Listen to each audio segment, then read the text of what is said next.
আসসালামু আলাইকুম বন্ধুরা, কেমন আছেন সবাই? আশা করি সবাই ভালো আছেন। আসিফ এগ্রো খামারের আরও একটি ভিডিওতে আপনাদেরকে জানাই স্বাগত।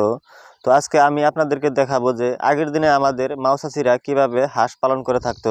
আমিও সেরকম করেই চেষ্টা করতেছি যে আমার যে চীন হাঁসের বাচ্চাগুলো আছে তো এদেরকে প্রকৃতির সাথে মিশে এদেরকে আমি লালন পালন করার চেষ্টা করতেছি।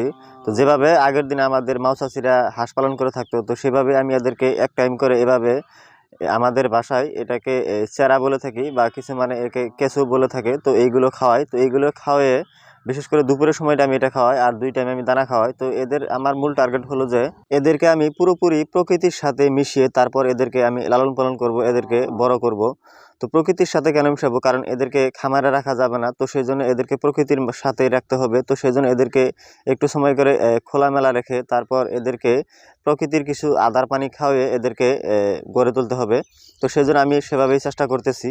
তো যাই হোক, বর্তমান বাচ্চাগুলো প্রায় আজকে 27 থেকে 28 দিনের মতো বয়স হয়ে গেছে। এরা কিন্তু বর্তমান খুবই চঞ্চল, আর দেখতেছেন তো কীভাবে দৌড়াদৌড়ি করতেছে। তো এদের এই চঞ্চলতা দেখে আমার খুবই ভালো লাগে, আর সেই জন্য শখ করে আমার এই চীন হাঁসের বাচ্চাগুলো আনা। বাচ্চাগুলো না, আমি প্রথমে ডিম এনেছিলাম, তো ডিম থেকে বাচ্চা ফুটিয়েছিলাম। তো খুবই খারাপ লেগেছিল একটা বিষয়ে যে আমার একটি বাচ্চা মারা যায় এখান থেকে। তো এই বিষয়টা খুবই খারাপ লেগেছিল। তো যাই হোক, বর্তমান যেহেতু 8টা বাচ্চা আছে তো এদেরকে এভাবেই করে লালন পালন করতেছি। তো বর্তমান যেহেতু আমি 2 টাইম দানা দিচ্ছি, তো একটা সময় আসবে যে আমি দানা দিব 1 টাইম, তারপর একটা সময় আসবে যে এদেরকে আমি দানায় খাওয়াবো না, পুরোপুরি ভাত আর গুঁড়ো যে আছে তো গুঁড়োগুলো আর এদের সাথে এই কেঁচুগুলো, তো এইগুলোই খাওয়ায়ে এদেরকে বড় করব। কারণ আমার টার্গেট হলো এদেরকে প্রকৃতির সাথে আমি এদেরকে বড় করতে পারি কিনা। তো সেটাই আমার দেখার মূল উদ্দেশ্য আর মূল বিষয়। আগের দিনে মানুষ যেভাবে হাঁস লালন পালন করতো, বর্তমান সময়ে কিন্তু সেরকম পরিমাণে হাঁস লালন পালন করে না, আর যদিও করে খুবই কম পরিমাণে লালন পালন করে। তো আমি যেহেতু মুরগির খামার করি, তো সেই জন্য মুরগির খামারের পাশাপাশি আমি এই চীন হাঁসগুলো লালন পালন করতেছি। আমার খুবই ভালো লাগে চীন হাঁসগুলো দেখে, কারণ এদের যেটা চঞ্চলতা তো সেটা দেখে আমার খুবই ভালো লাগে। আর বর্তমান সময়ে কিন্তু হাঁস লালন পালন করলে মানুষে এভাবে কিন্তু কেঁচু খাওয়ায় না, বেশিরভাগ ধানের গুঁড়া বা ধান এইসব খাওয়ায়।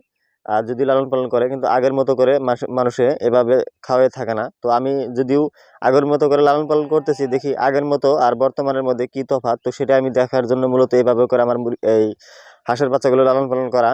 বর্তমান সময়ে মানুষ যেভাবে হাঁস লালন পালন করে থাকে এবং মুরগি লালন পালন করে থাকে, তো দেখেন এদেরকে দানা পানি যেভাবে খাওয়াতে হয়, তো এভাবে দানা পানি খাওয়ায় একটা সময় দেখা যায় যে যখন বিক্রি করার সময় হয় সেই সময় দেখবেন যে এদের লাভের পরিমাণটা খুবই কম। কিন্তু প্রকৃতির সাথে যদি আপনি তাল মিলিয়ে যদি এদেরকে লালন পালন করতে পারেন বা বিক্রি করতে পারেন, তাহলে দেখবেন আপনার ওখানে অনেক পরিমাণের একটা লাভের পরিমাণ দেখা দেবে। যদিও সেখানে মুরগি বা হাঁস কম লালন পালন করা যায়, কিন্তু তাহলে যে কটা লালন পালন করবেন সেখানে কিন্তু আপনার লাভের পরিমাণটা অনেক বেশি দাঁড়াবে।